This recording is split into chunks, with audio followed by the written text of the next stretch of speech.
Episode 125, Exercise, Removing Poison from Your Life.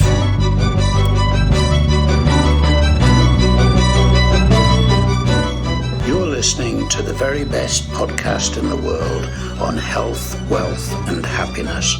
Please remember to leave a review and share with all your friends and family. And here is your host, Lars Hilser.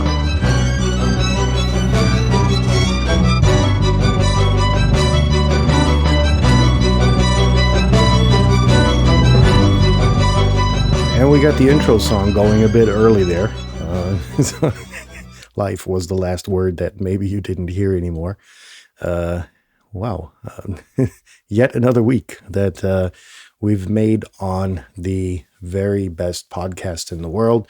Your only source, resource, whatever in the universe, secret treasure for personal supremacy through health, wealth, and happiness. My God, this thing is really blowing out of proportion. That being said, today is short and sweet. It's Friday. It's exercise day. For those of you just now joining in, nope, you don't have to get off the couch or wherever the fuck you are listening to this podcast.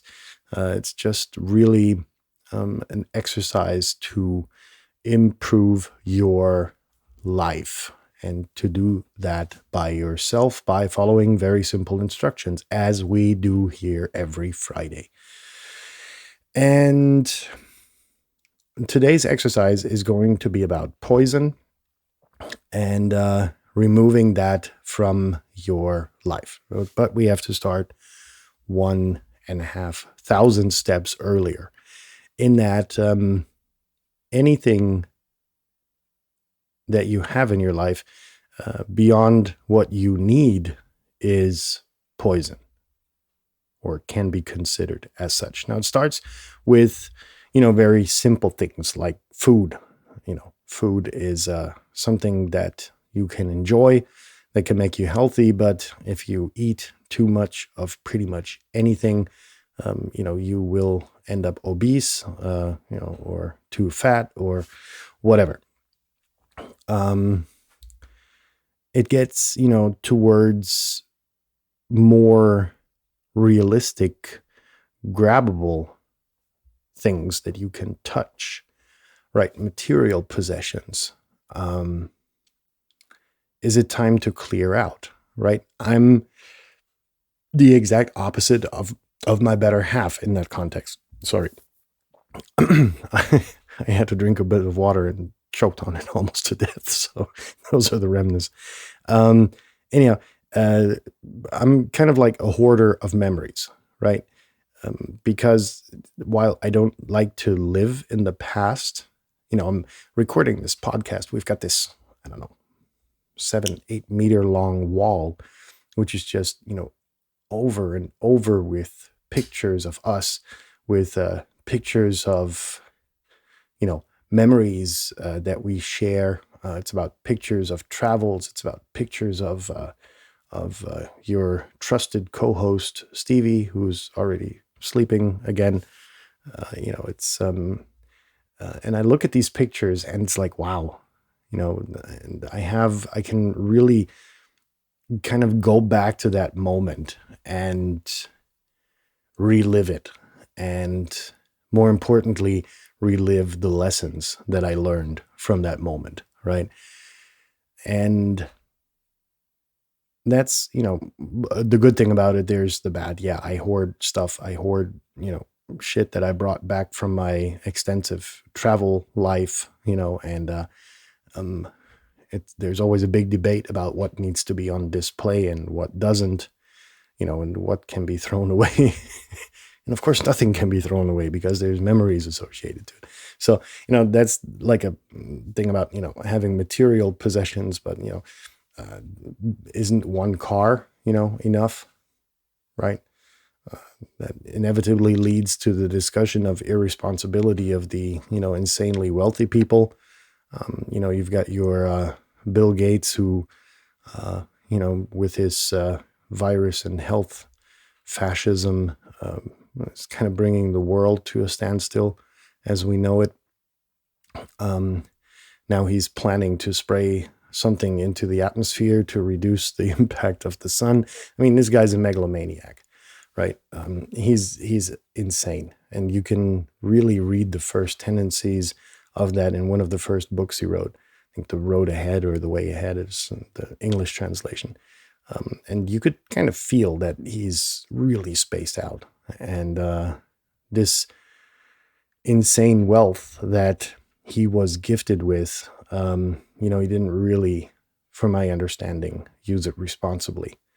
The guy reads a few books about a topic and thinks he's a subject matter expert on health and the atmosphere and everything in between. And the same applies for, all of these other insanely wealthy people who, spend their money on projects which, aren't necessarily timely, right? We've got enough problems on Earth, so why are Jeff Bezos and Elon Musk trying to colonize the rest of the world? I mean, we've got loads of shit to figure out here on Earth before we start colonizing other planets, right? So, having too much money is one of those things. And good for them, right? For being so insanely wealthy and giving them the liberty to do what they want to do. But I think that inevitably leads, money is power, and power inevitably leads to corruption, period. Yeah, we got that point covered. But, it can be more whatever. Things like ego and ambition, vanity, fear, anger, the feelings, emotions that you can have too much of, believe it or not. Yeah, sure, ego. I think that's pretty much self-explanatory. We all have this ego asshole that we know, who is just so full of themselves that, they kind of get on everybody's nerve. But can you have too much ambition? Yes. There's a certain time and period of the day that to a certain degree you have to recharge your batteries. And there's people that forget that, that's kind of like a negative thing. So whatever it is that you have too much of in your life, and you need to really reflect upon this, because you're not going to be honest to yourself. To my, this is like a discussion I have with a lot of people, because I have this insane sleep cycle. If there's one thing in the world I hate, it's being unproductive. And if I don't get enough sleep, I get really edgy very quickly. And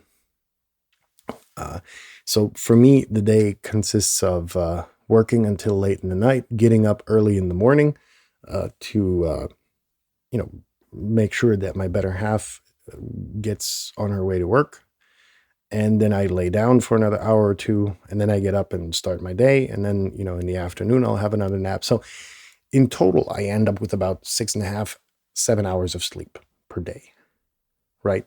And there's those that say, yeah, but it's not, consistent in one stretch, and therefore it's ineffective. But I feel good about it, right?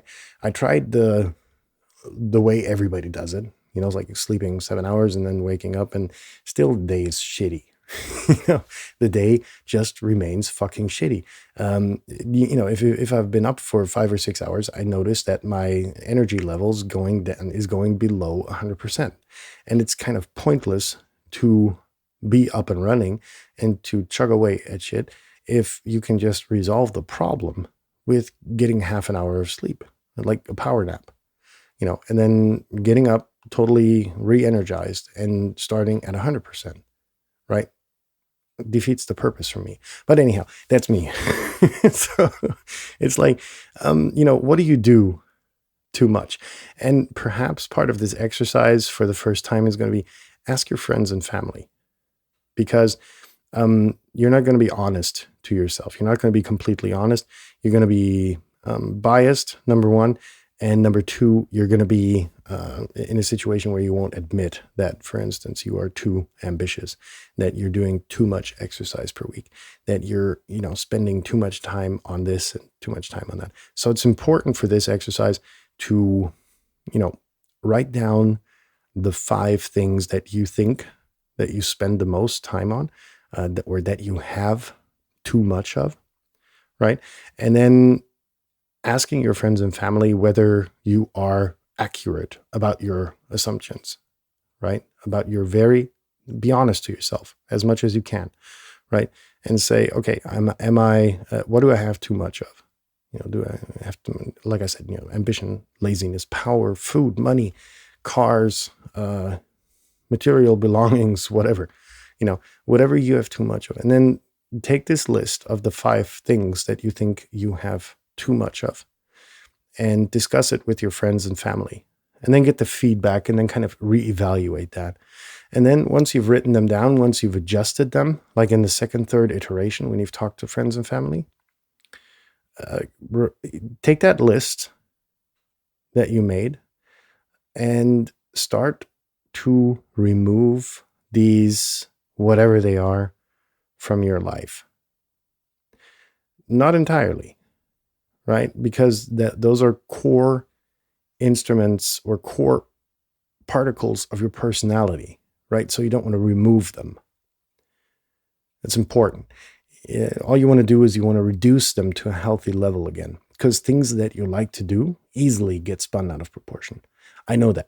I've been there, done that, got the t-shirt.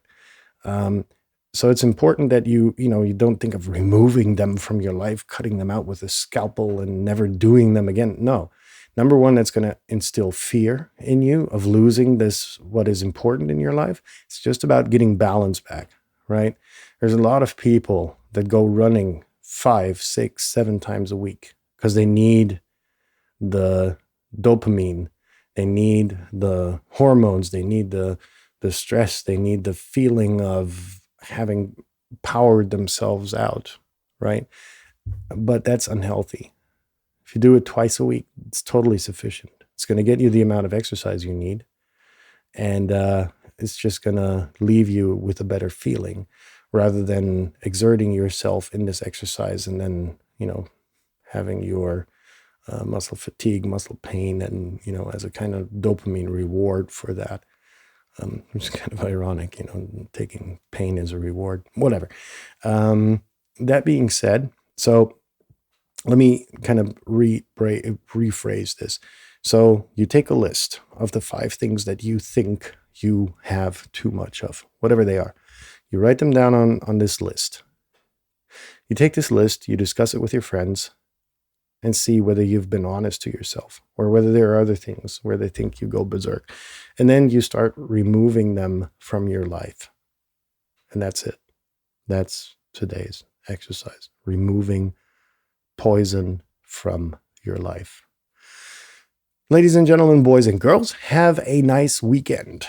I beg you, because it's there for resting and recharging your batteries to start into totally new week when we're going to talk about a totally interesting topic I haven't decided upon. So in that sense, have a nice weekend, get them batteries charged up, and anyone who could be interested in this exercise, please share this episode with them. Feedback, as always, is welcome on the email address, theverybestpodcastintheworld@gmail.com. And if you need anything, let me know. Have a nice weekend. Stay safe. Make some good food and spend time with your friends and family reviewing the things you think you have too much of. In that sense, I'll be back in touch on Monday.